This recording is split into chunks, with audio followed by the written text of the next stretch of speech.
marami ng nung umpisang-umpisa pa lang at the Senate hearing, excited pa kami, di ba? Na-hurt ako. Ko lang. Ang daming nagsasabi na, baliwala lang yan, walang mangyayari dyan, walang kwenta ang Senate hearing.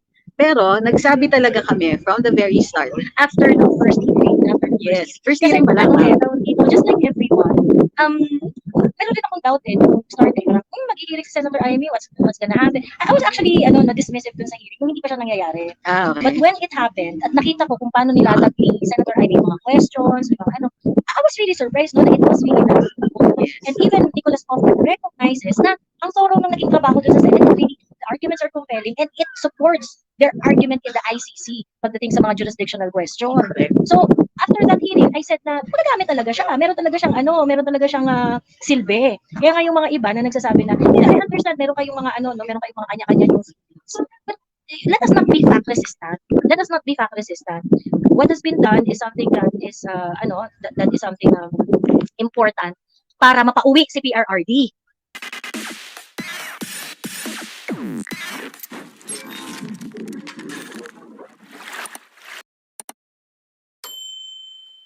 Kasama ko po ngayon ang aking guest host na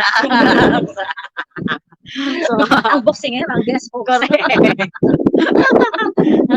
Tanungin niyo bakit kami nakangiti. Tanong niyo naman.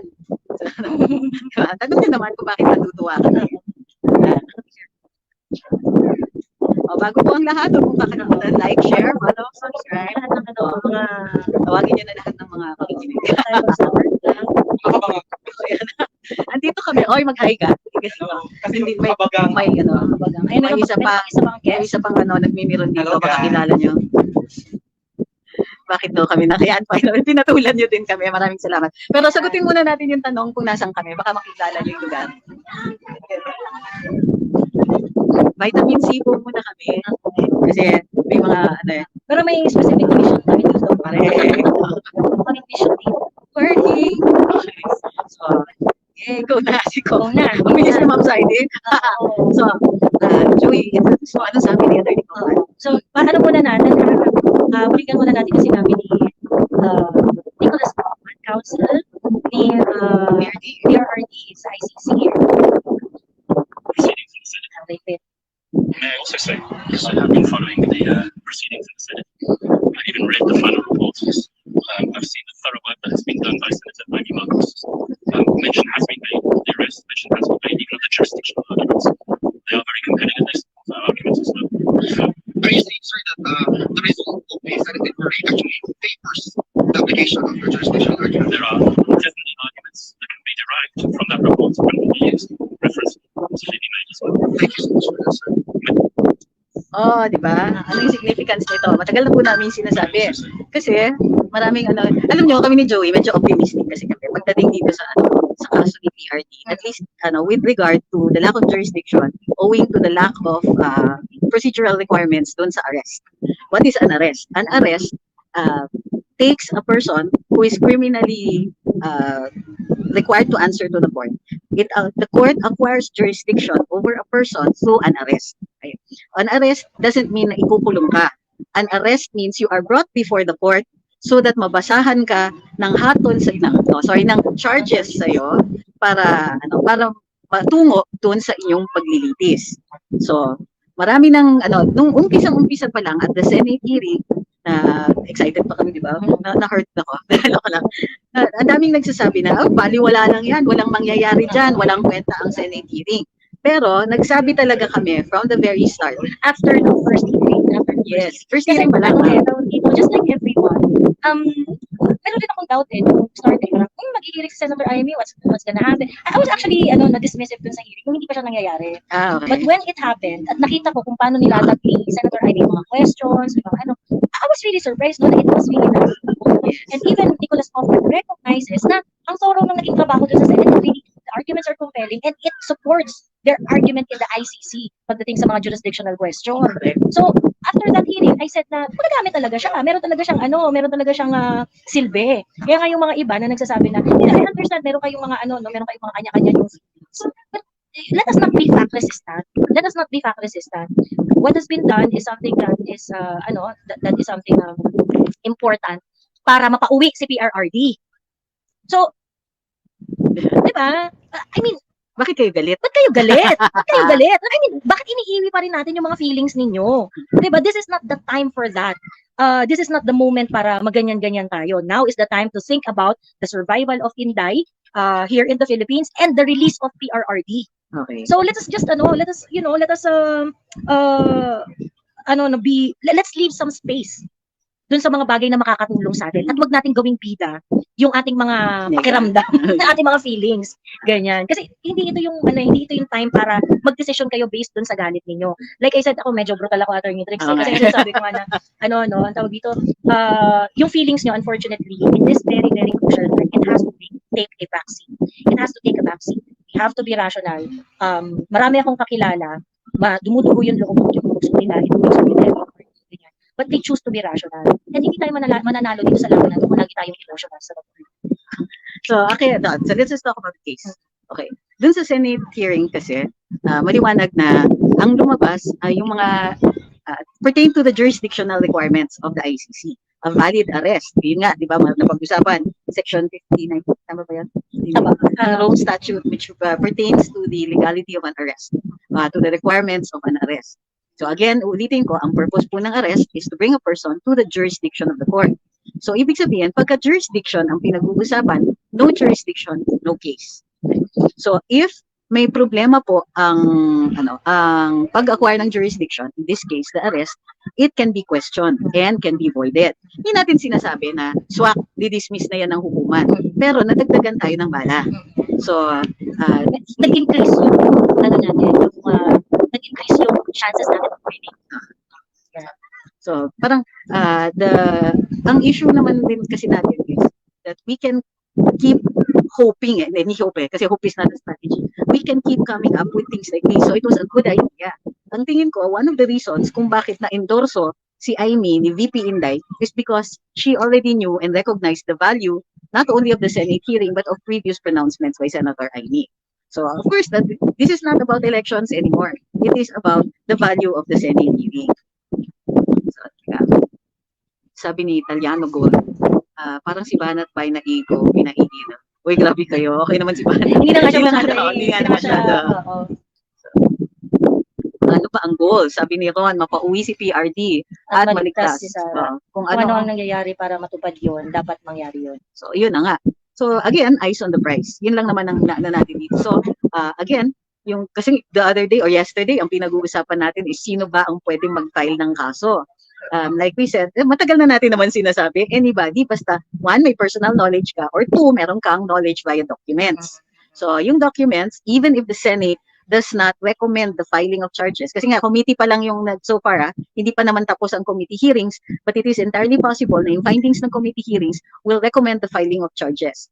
So, but the Senate has to sign on to that. Kasi a committee cannot act by itself. It has to be the Senate.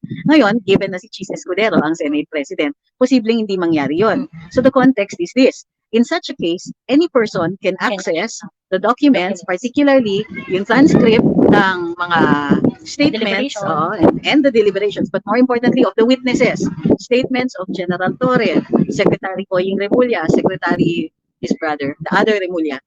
Ang daming Remulla kasi. Attorney, for all the actions done in their official capacity, anybody can file a complaint sa ombudsman. Yes. For the so, kasi hindi personal. Kasi hindi personal yung kaso eh. So and ombudsman has a mechanism for that. Yes. They have a mechanism. Pwede ng anonymous. Yeah, oo.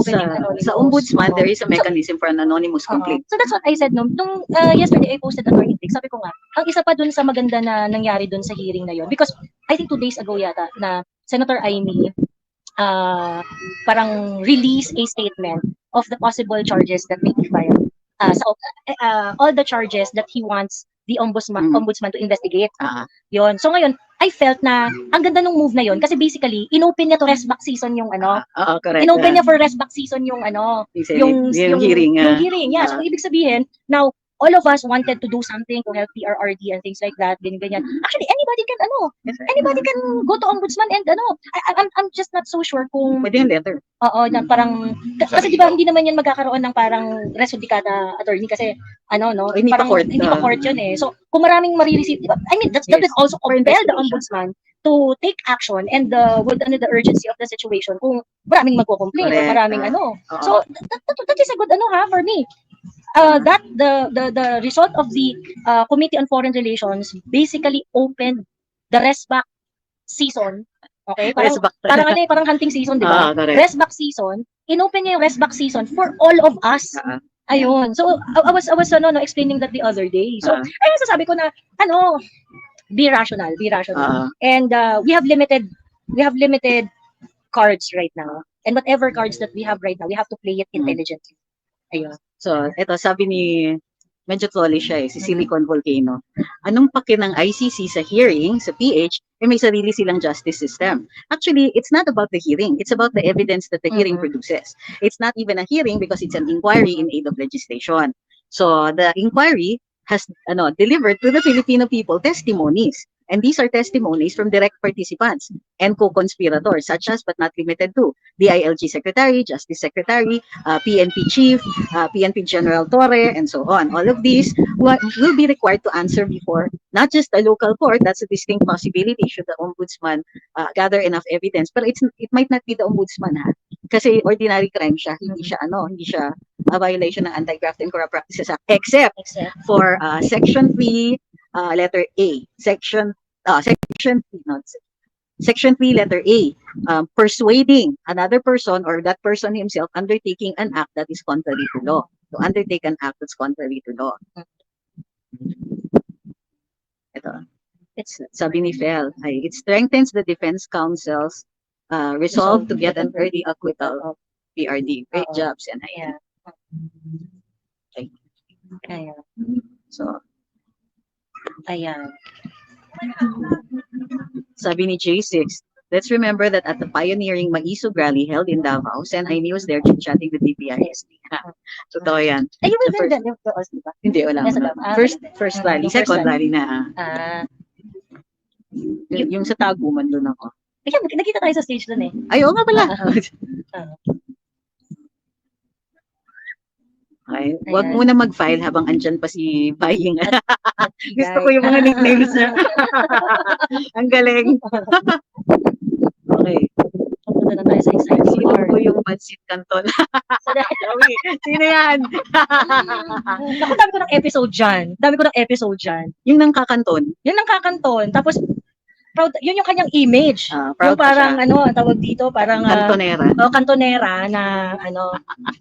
kantonera na, pag nasusukol na siya, dun sa kanyang kwentong walang kwenta, nagpapakanton na siya. Diba? Yun yung way na makakuha siya ng maraming followers, magsasalita ng medyo malaswa. Tapos, since natatawa yung mga tao dun sa kanyang mga words, nagkakaroon siya ng following. Natutuwa dun sa niya sa kabastusan niya. Ayan, sabi ni Yosa, PRD always says before, no jurisdiction, no case. Always see the cases in jurisdiction. Thank you. You're welcome po. Sino kaya mga vloggers hired by Aimee at binayaran to campaign for her? Sabi ni Chika in Holland. How is that relevant to the topic here?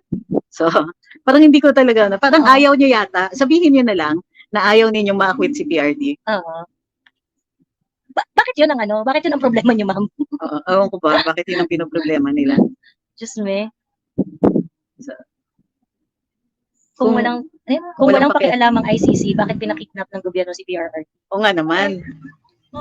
And by the way ang tawag dito, please do not forget na yung Quadcom, lumabas to sa news, lumabas to sa mainstream media. Yung result ng Quadcom hearing, finload rin nila yung idea that the evidence that were gathered in the Quadcom ay gagamitin rin para i-reference gagamitin yung mga ebidensya doon for the prosecution. Sa prosecution.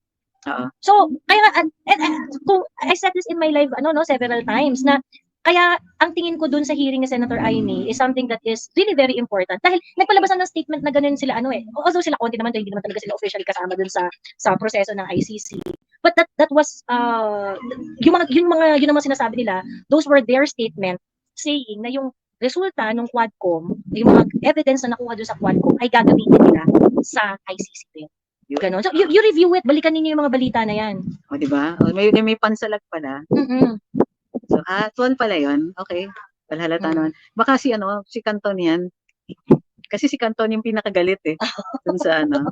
Di ba parang, sure, you don't like the person who had the hearing. Yun lang yun, wala namang problema, walang pilitan. Pero may value yung hearing, yung inquiry. Yun yung importante doon. Oo. Can OFWs make a complaint po?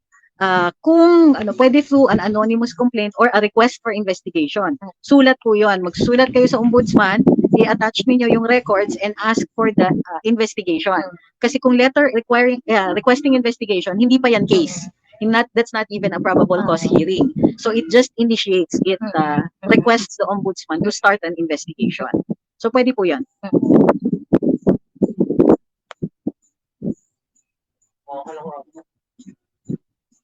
I'm Sabi just worried. ni, kung mapalitan si Martires. Ombudsman after August sana, bago mag-retire sa ombudsman, baka maligtas si natin. Para sa akin, we'll have to think realistically, no? The next hearing is in September. Now, we'll see what Attorney Kaufman will be able to swing before that. Pero until otherwise, the court rules otherwise, the next hearing is in September.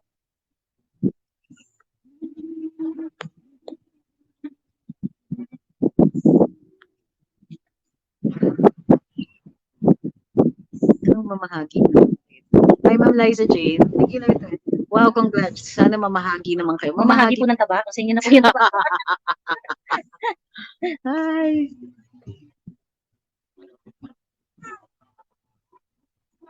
Pwede din po bang sumulat si Senator Amy sa ICC forwarding Senate findings? What she can do is turn over to Attorney Kaufman at siya po ang mag-forward since these are official Philippine documents and they can be certified as such.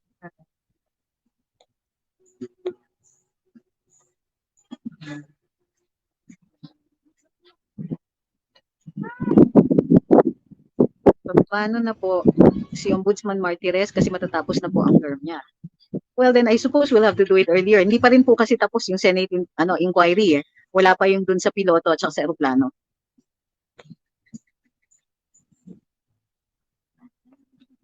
Sabi ni Fudge, I get the others are saying PTSD, our trauma with BBM's presidency may not be our fault, but our healing from it is our responsibility. Ay, mature. It's not time to solve And will, because we are at war, and the way to fight is through our votes. If you support VPSD, you support her choices. Good one. That's really nice. So mature. I don't know if I'm that mature. Ayun. Marami attorney tricks eh. Marami yung talagang, syempre, galit pa rin sila. Pero pikit mata sila dahil nga, meron ganun, no? Tawag dito, yung hindi na lang nila kinakampaign. Hindi nila kinakampaign, pero nakikita nila yung value. And, you know, if you had been following me, my politics is always about the result. Okay? It's always about the result. Yung mga sincerity kasi, hindi bumibenta sa akin eh. Sa totoo lang sa Philippine politics. Nobody's sincere. Oo, hindi bumibenta sa akin. Hindi bumibenta yun sa sincerity. Paano mo ma-measure yung sincerity? We do not know. Lalo na sa politics, we do not know. We can only measure the sincerity of a person based doon sa commitment niya sa action na sinasabi niya. So if you are consistently delivering, 'di ba? O di you're probably sincere. I cannot say for sure. Baka meron ka ibang intention or whatsoever, but the most important thing is that yung action mo does that benefit me? Okay. Does that benefit the people? And if the answer is yes, then yun, tapos ang discussion, 'di ba? So ngayon, parang sa akin kasi, if you want to argue na ayaw ninyo, walang silbi or something like that, then you have to convince me that taking that route will bring us more benefit. 'Di ba? Will bring us more benefit. So for me, makukonvince niyo ako sa ganung pamamaraan. Pero kung kunwari yung kukonvince niyo ako kasi para masakit lang yung feelings niyo, dahil din niyo lang, you know, this is not the space to maybe you have to go somewhere else, talk to your friends or talk to your psychologist para ma-unpack niyo yung galit ninyo or whatsoever. But we really have to we really have to grow up and think about the situation at large. Rather than, hindi naman kasi hindi kasi, hindi talaga namin matanggap kasi naloko kami ng kapatid niya or, you know, let's just be reasonable. Let's just be reasonable and yung, kasi, no, yung demand na, hindi kasi namin alam kung kung sincere ba ganyan. Hindi namin alam kasi kung ganito ba ganyan. I'll be honest with all of you, you will never know. You will never know. Ultimately, how do you measure? How do you measure Kahit that? naman sabihin ni Senator Amy sincere, siya hindi na naman sila maniniwala. Oo. Narinig niyo yan, sabi ni Coco Locoy. Ulitin mo yan? Kahit sabihin ni Senator Amy na sincere, maniniwala ba kayo? Nasabihin ni Senator Amy, sincere ako, very sincere ako, maniniwala ba kayo? So I don't think you need to ask that question. Sabi ni Tej the Gamer, Sen Imy's hearing does not undermine ICC proceedings, but it is to hold accountable the one who violated PH law. Alam mo, Tej, hindi naman namin sinabi na yung pakay niya is to undermine the ICC proceedings. Walang ganun. But part of the defense of Attorney Kaufman is to question the jurisdiction of the ICC. Did the ICC acquire jurisdiction over the person of PRD? And in order to be able to say that, kailangan mapatunayan ng prosecution that jurisdiction was acquired legally through a valid arrest. Now, the hearing's intentions could be anything, but what is important is that it delivered evidence.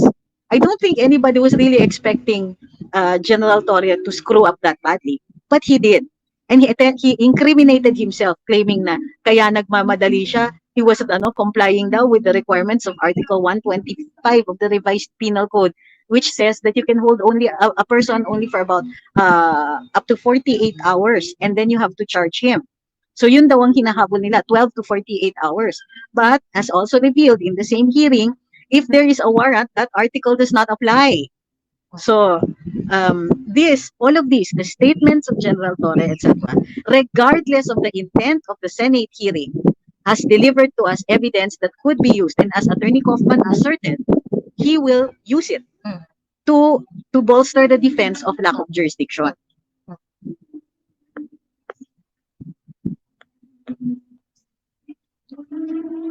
Hindi wala po sa Davao. I assure you, pag nasa Davao kami, magsasabi naman kami.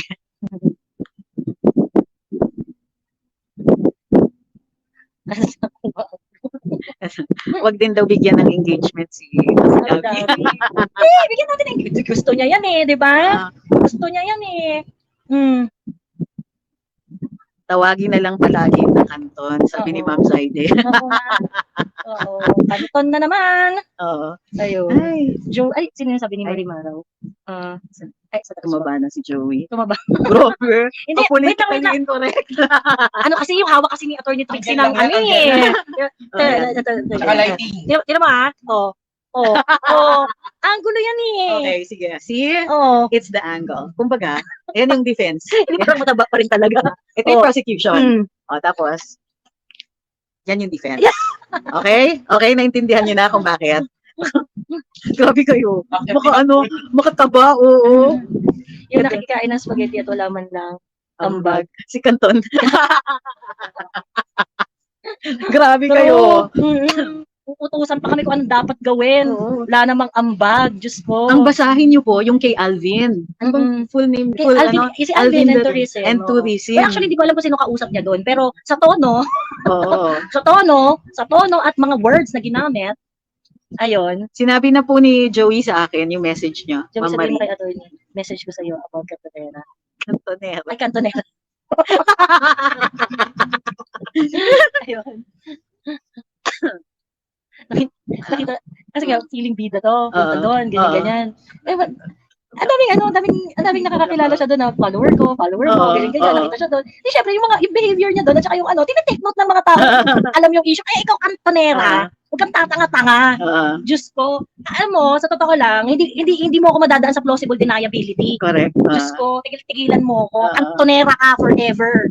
Diyos ko. Nagpanic yun. Kasi nung nag-live kami, hindi nga namin siya pinapangalanan, nung nag-live kami magkakasunod, ang daming nag-unfollow. Yung mga naka-follow pa dyan, unfollow na kayo. Pero explain nyo sa kanya kung bakit. Pagkatapos after itong live na ito, magla-live na naman siya, tapos iiyak-iyak na naman siya sa pati. Ang pagmamahal niya. Diba? Pagmamahal niya, parang kay tatay. Diyos ko, style mo. Ano nga Sabi ni Ma'am Christine, to magandang commenter. Sa Senate hearing, panay ang focus ni Risa Hitler Bites. Nakesyo. Again, he admits, blah, blah, blah. Right, sa Senate hearing, panay ang focus ni Risa. Hitler He virus. admits. He admits. Ay, hindi, baka yung yan? yung sa Senate hearing na, yan ba yung sign, yung nag-hearing sila about TJK? About, yun yun. Ma'am Marie, nasabi na po niya sa akin. Yun. So, sabi ni Ma'am Zaide, very beneficial for the submissions next week under the jurisdiction. So, yun. So, we're not even saying that it will succeed. Pero ang sinasabi natin is hindi siya sayang. Oo. May gamit. May gamit siya. The House already recognized it. Ayun. Ito, sabi ni Arichi, in what ways can the matters on kidnapping of PRD and the abuse of power of BBM Jr. and Company, even including the PNP's raid uh, or intended raid through the residents of PRD, be part of the educational experience of the Filipino people? Umpisahan natin doon sa pag-aaral ng ating karapatan. Yeah. It will become instructive on the use of our rights. And what happens when the right is violated? How do you enforce it?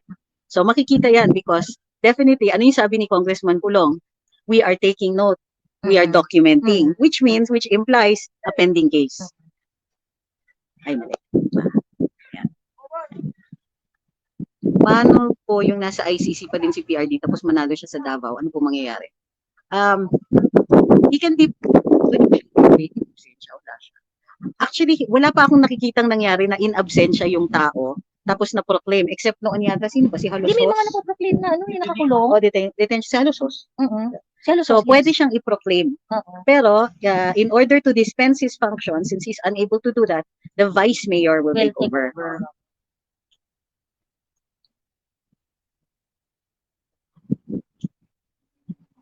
Now that you are together, pakiulit. Ay, attorney, may question pala ako sa attorney. Meron kasing video ako nakita, yung endorsement day ni PRRD.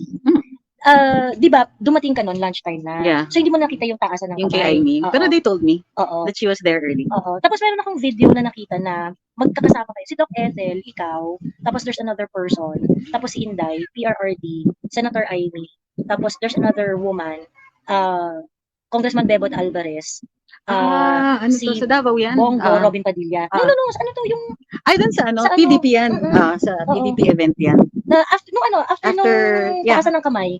Ayun. Ay, yun yung ano, kasi na lunch yung dun sa restaurant and then we had second lunch.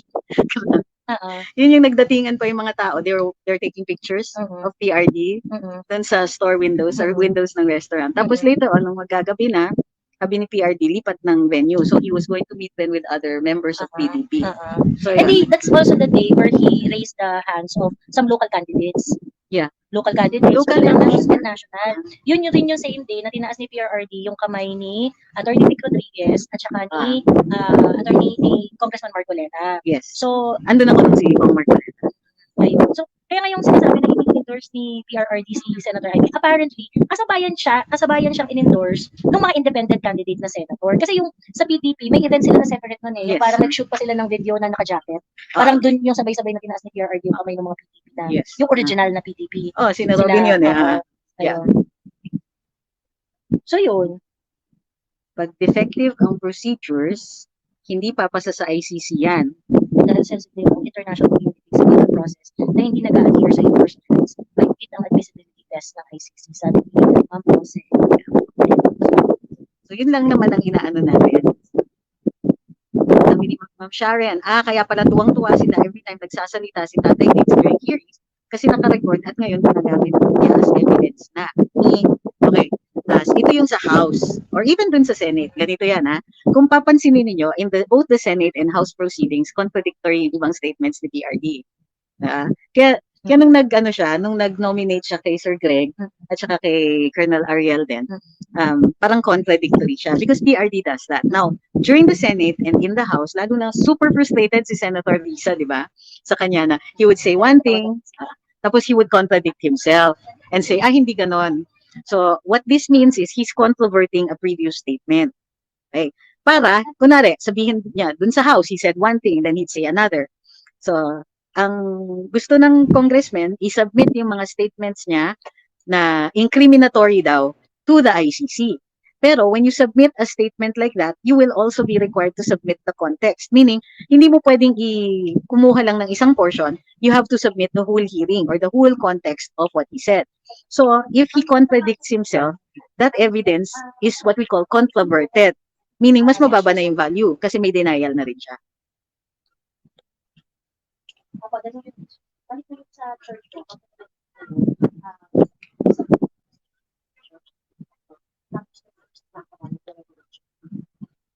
Correct. Sabi ni Ma'am Grace, tama naman siya. Don't forget Senator Cayetano for his contributions dun sa ginawang inquiry or hearing. I agree. So pati yun, I mean, the whole hearing is transcribed naman. So lahat naman yun ipapadala Kasi the prosecution will want to examine the whole thing also.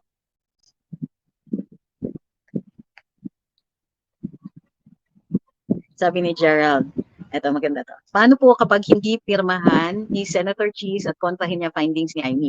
Well, he Well, cannot Can he do that? counter. He no? can he do that? He can do that. Kasi pareho silang senator eh. He cannot nullify the acts of another senator. Especially the He can delay He can delay. yung committee findings and actually pwede niyang i-archive yan. So may ways. Pwedeng ang gawin ni Senator Cheese is i-delay niya until matapos yung 19th Congress. But yung delay niya na pwedeng, I remember. Teka lang. So ang delay na pwede niya gawin is up until June 30 lang, if ever. I remember kasi when I was requesting for the transcript of the other Correct. ang binigay sa akin date June 30. Ayaw na i-release sa akin yung ibang mga transcript ng TRICOM. Yan ay kung delay. But a Senate President can also not table kasi kailangan bubutohan niya ng Congress, ng Senate as a whole. So, pwedeng gawin din ni Senator Cheese is hindi niya iti-table para hindi siya ma-approve. So, maraming ways. But it doesn't matter. Alam niyo kung bakit? Because it's already on the record. In other words, the statements made by Senate Secretary Boying, Secretary John Vic, si General Torre, General Marbil, and all of these people, including Ambassador Lacanilaw, tama ba yan? Marcos, are sworn statements. So they're testimonies and they are admissible. So pwede na kahit walang committee report, pwede yung statements nila. Nagagawa ko yun eh. Kumukuha ko ng testimony nung Magdalo trial. So yung mga there were Senate inquiries and House inquiries. I looked through the records to see what could be submitted as evidence.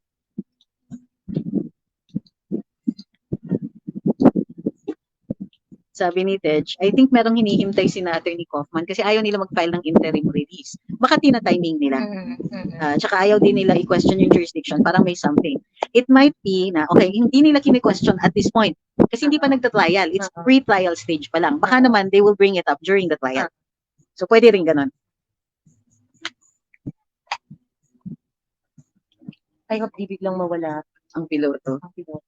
Alam mo, kahit ako, niisip ko yun. Ano baka biglang magtago or something else.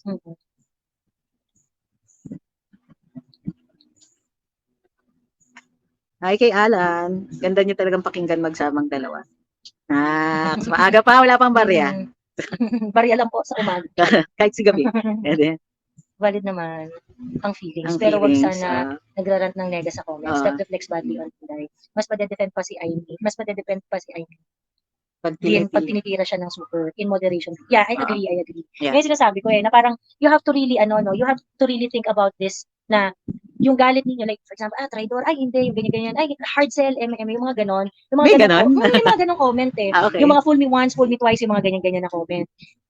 Akala nyo, I'm pretty sure you do not intend na matamaan si Inday dun sa mga ganun yung comments. But yung comment nyo na yun, akala nyo, tinitira nyo si Ayumi. Actually, ang tama nun, ang latay nun, kay Inday.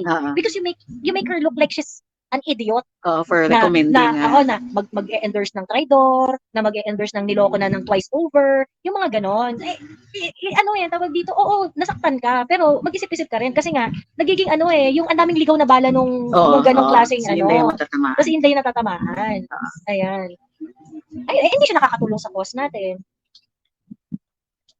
Hi, Rona. Sabi ni Socorro, yung ibang DDS vloggers, hindi naman maka-VP Sara yan. PPRD lang sila. Wala silang pakikip-VP.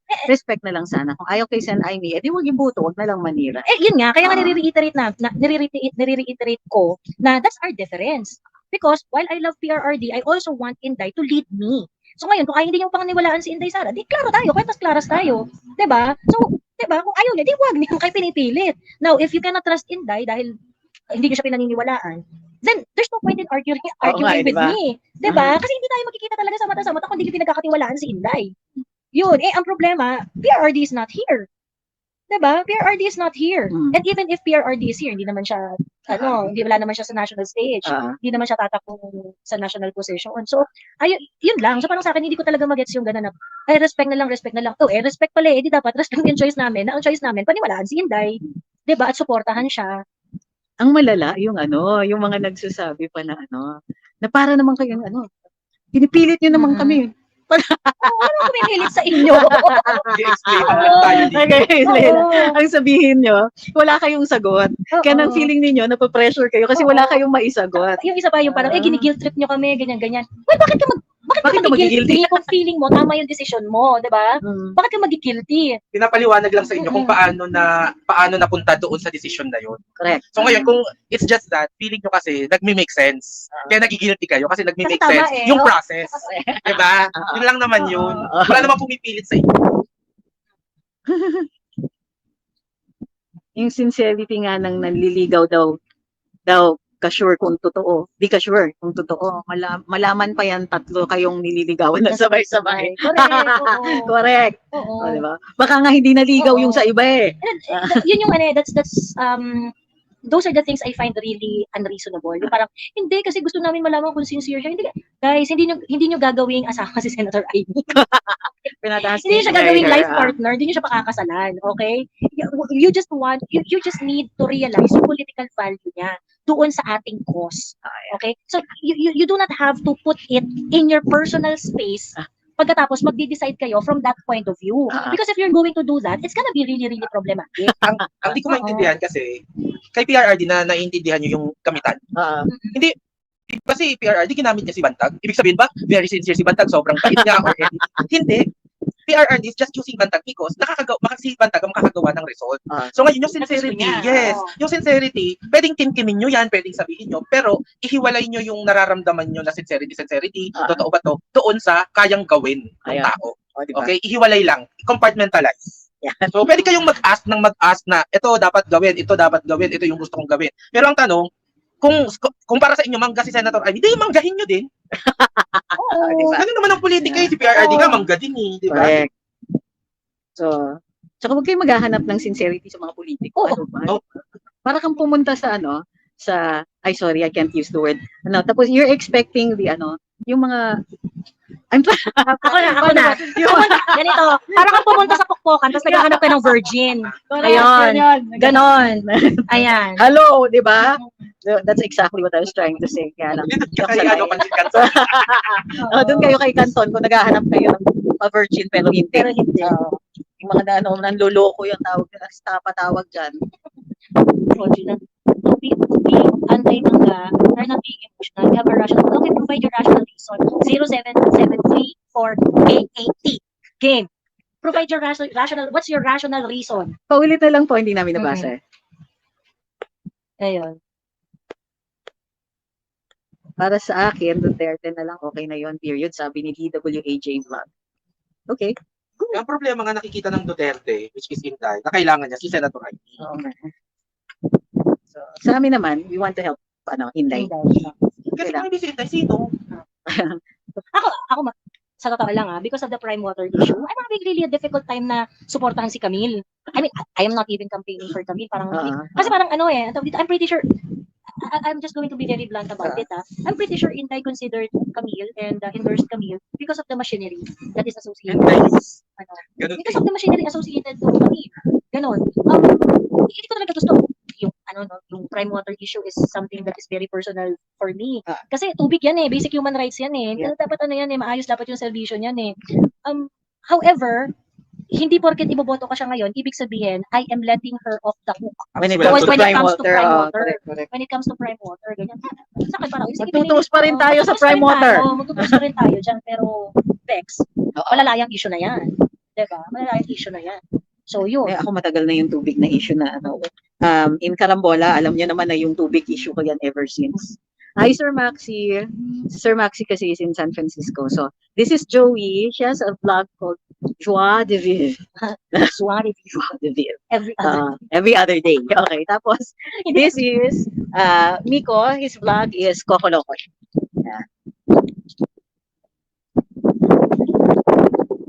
We'll take a few more questions. Tapos, magla-live ulit kami mamayang gabi. Baka kasi maingay dito sa beach.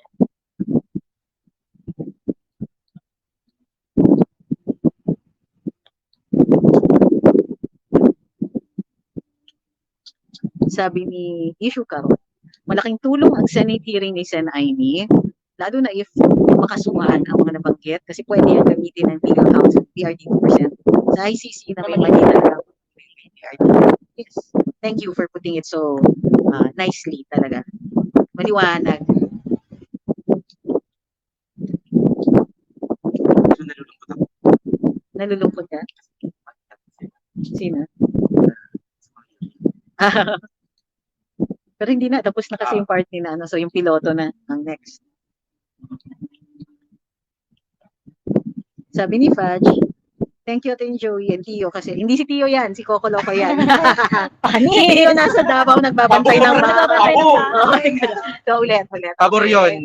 Yes. Okay lang. Ang tindi ng compliment nyo kay Nico ha. Kompleto na araw ninyo. Oo. Wait nga, magsiswimming ulit ako. I was one of those na nagsabing never again, but you made me realize na kung sa lahat ng Duterte allied senators, siya naman lagi nag-react at umalma sa mga questionable na gawain ng atin. Ayan, thanks. One last statement, okay? Teka. Gusto ko lang malaman ninyo na hindi naman talaga naming intensyon na suportahan si Senator Amy.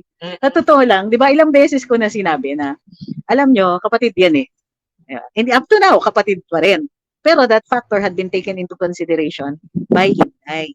So, tapos inisip ko, what better way to tick off the people, lalo na yung mga may kanton dyan, na galit kay Mangga Amy daw, than to do this, than to follow exactly what Inday recommended. Hindi naman tayo tutusan ni Inday, pero inendorso niya. Kailangan daw niya ang tulong ni Senator Amy, ni Congresswoman Camille, pagdating, tsaka ng Duterte, pagdating sa, into the 20th Congress. Eh, since merong visit sa atin, nagalit doon sa mga yun, nagkaroon ng dalawa akong reasons kung bakit, sige, since VP Inday is endorsing them, go, because I know that she has weighed the requirements and the situation and understands the need for these people in the next Congress. Bonus na lang yung may nagagalit. Sorry. hindi kayo yun. Sa totoo lang, sa mga followers and friends, ganyan, I don't like the idea that we disagree. But most of the friends naman, they understand why we are disagreeing and also the reasons why we're on this side of the fence. It doesn't mean that we have to be enemies simply because we don't agree on a particular issue. So, bonus lang na yung talagang enemies ang galit. So, baka mahirinan yun. Hindi sana. Diba? Sana magdire-diretso. Doble bonus. So, maraming salamat. We'll see you all again later. Meron lang po kaming meeting.